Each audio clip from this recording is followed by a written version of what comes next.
Development Bank, we hosted a side event in March that brought together various African border countries to directly share their holders.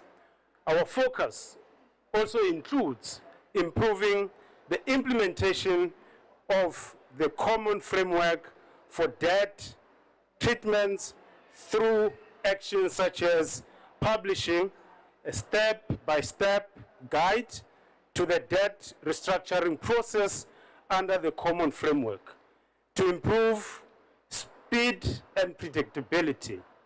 This is now available on the G20 website. While these steps are important, much more needs to be done. The esteemed speakers joining us today bring very valuable insight and experience. Their contributions will help us build on the progress achieved and define further steps to support debt sustainability for developing nations. With that, we're now starting with our program today. I'll now hand the floor to His Excellency Pedro Sanchez, the President of the Kingdom of Spain, for his keynote address. Over to you, President.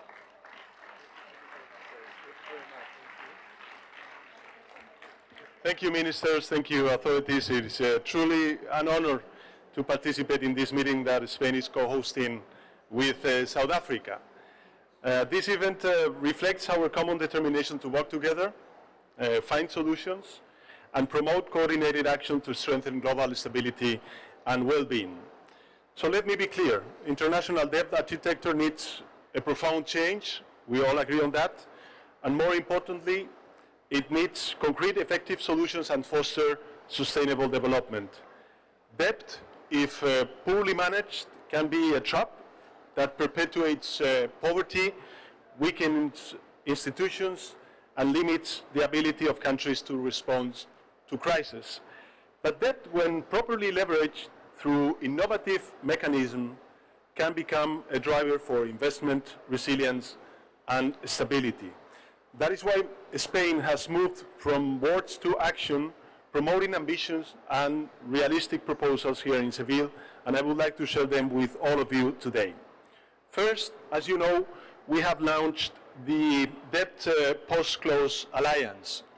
All countries are exposed to threats, but the most vulnerable ones are the least capable of responding when they strike. If we do not act quickly, what begins as a temporary liquidity problem can spiral into a lasting debt crisis, costlier and harder to resolve, both for debtor countries and for creditors.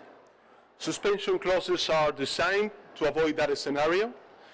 They temporarily pause debt service payments in the event of severe disruptions, freeing up resources to protect the population, rebuild infrastructure, and safeguard the social and economic fabric. These clauses already exist, and they work, but their use remains limited, inconsistent, and fragmented. That is why Spain has promoted the creation of an alliance that brings together debtor countries, creditors, multilateral banks, the private sector, and the credit rating agencies with a clear goal: to make these clauses more consistent and to encourage their regular inclusion in both public and private loan agreements. So I'm pleased to announce that the alliance already has the backing of key partners such as France, the UK, Canada, Barbados, as well as institutions like the Inter-American Development Bank, the Asian Development Bank, the African Development Bank, CAF, and the European Investment Bank. So I'm really grateful for that support. We are pioneers and champions, but to truly succeed, we need to rally others. Our initiative needs to be global, inclusive, and ambitious, and that is why we invite all of you to join us. Second, Spain has launched an initiative to promote, as you know, debt for sustainable development swaps. This is a powerful instrument to tackle two challenges at once. First, easing debt burdens, and second, redirecting resources towards investments in climate action, sustainable infrastructure, health, education, and so on and so forth. In short, to help advance the Sustainable Development Goals. So we know debt swaps work, but their application is complex and often lacks coherence. This hub will serve as a platform for sharing experiences, generating knowledge, building technical capacity. Their adoption by both official and private creditors. And we know that we need to go further. Euros per year in debt relief for developing countries. Those resources will be reinvested directly and transparently in sustainable development solutions. But we know this is not enough. We need to address the structural problems that prevent many countries from stabilizing their debt while investing in their future. In this regard, I would like to highlight and support a proposal advocated by the Jubilee Commission, whose representatives join us here today. A multilateral fund that enables countries to buy back their own debt at a discount on secondary markets before it falls into the hands of both vulnerable countries is sold at significant discounts. Instead of allowing this asset to end up in the hands of speculative investors, we should help and enable countries themselves to repurchase their debt at reduced prices, lightening, of course, their financial burden and freeing up resources for development. Spain supports exploring the creation of this fund, which could be backed by the SDRs to provide loans and favorable terms to eligible countries. This is, I believe, a realistic proposal. It is aligned with social justice and consistent. To conclude, my friends, Excellencies, we are at a moment of real opportunity to transform the way we manage sovereign debt. Marginal adjustments are not enough. We need ambitious, innovative solutions based on international cooperation as to strengthen partnerships and to work side by side with countries like South Africa under your current G20 presidency. Thank you very much.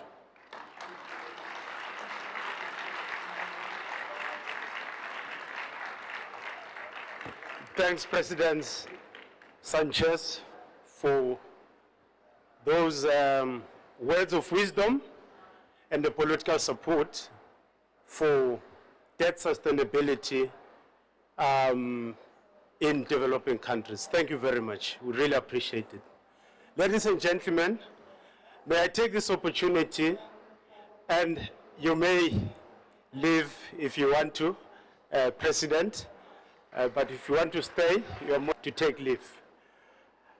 Of International Relations and Cooperation of South Africa, Mr. Ronald Lamola, to deliver the message on behalf of His Excellency President.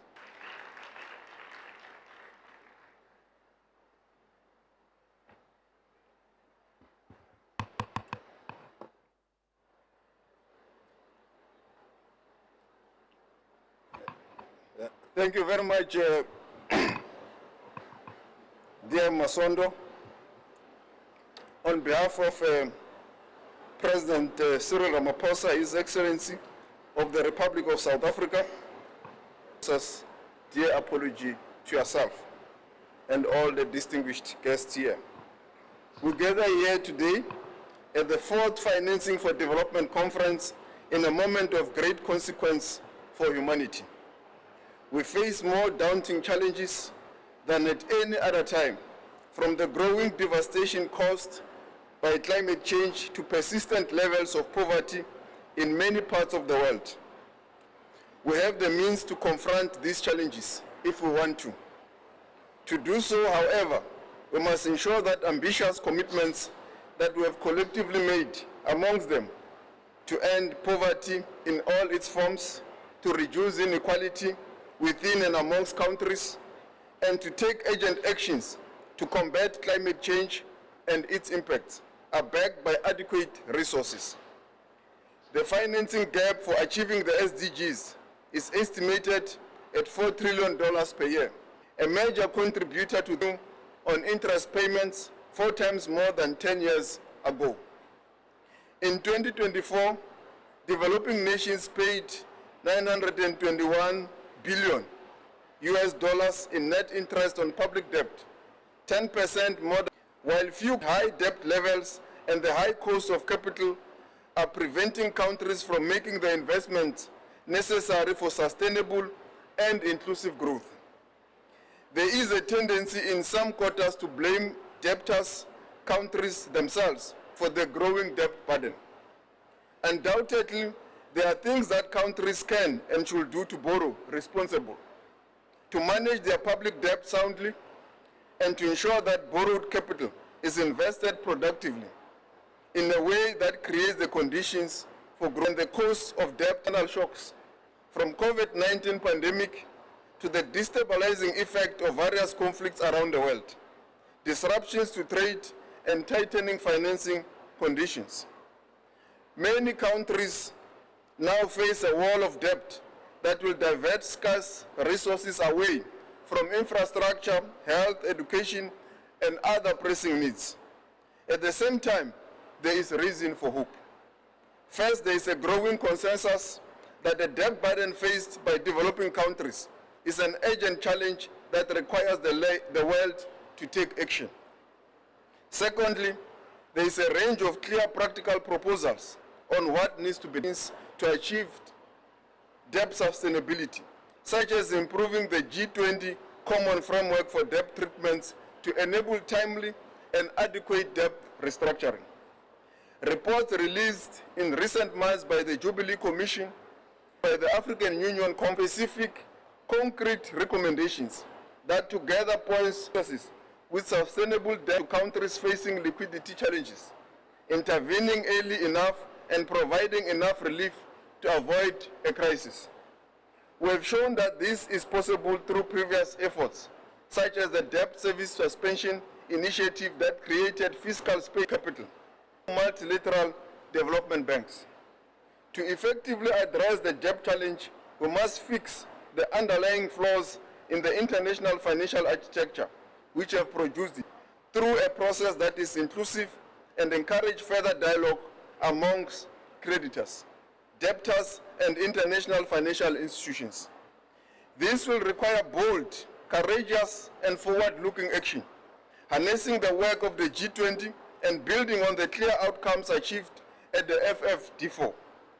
To this end, at the inception of our G20 presidency, we appointed an Africa to develop recommendations that the G20 can take forward. We did so because we are convinced that Africa's development must remain front and center this year to the mission and requires that we act with a speed and scale that matches the proportions of the challenge. South Africa is committed to working together with Spain and other partners to make this to happen. Let this discussion take us one step further towards that imperative, particularly the one of acting on the commitments that we have agreed upon. The comp of this discussion. Thank you. Gracias.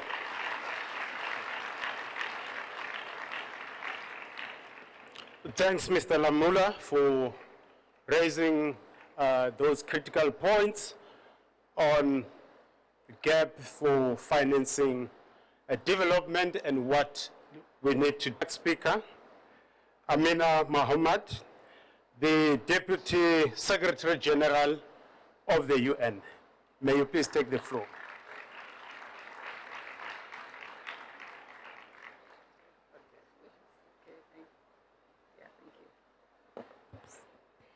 Thank you. President Sanchez, Excellencies, friends, ladies, unsettling one-off generation borrowing.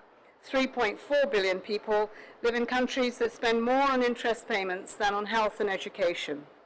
The debt crisis is a silent crisis in two respects. First, the crisis doesn't impact the lives or economies of those in advanced economies. The immediate effects of the crisis are contained and do not threaten the stability of global financial markets. Second, among global policymakers, there's a striking reluctance to acknowledge the crisis for what it is, perhaps driven by the increasing and its outcome document and the ongoing work of the South African G20. This crisis is finally being seen and heard. These efforts have laid bare the shortcomings of our debt architecture and the harms that they are causing in development countries. They also identify actions that can arrest the debt crisis and enable debt to fulfill a supportive role in countries' development success. Now that we're finally getting the attention of policymakers, we still face the challenge of compelling action. Let me propose 3 things as a community that we must do moving forward. First, consolidate our message and asks. We have a rich set of analysis and recommendations, but we must find ways of bringing them together. This includes borrowing language and recommendations from the civil. Second, everyone really has to do their part. For instance, Spain has shown outstanding leadership on promoting debt swaps and debt pauses, approaches, and strengthen borrowers' country voices. Third and finally, we must continue to expand our coalition. This includes winning the support of the leading board members at our IFIs. It also means mobilizing civil society as envisaged in the Jubilee campaign. With these 3 steps together, I believe that we can break the cycle of debt and usher in a new era of debt sustainability for all countries. Thank you.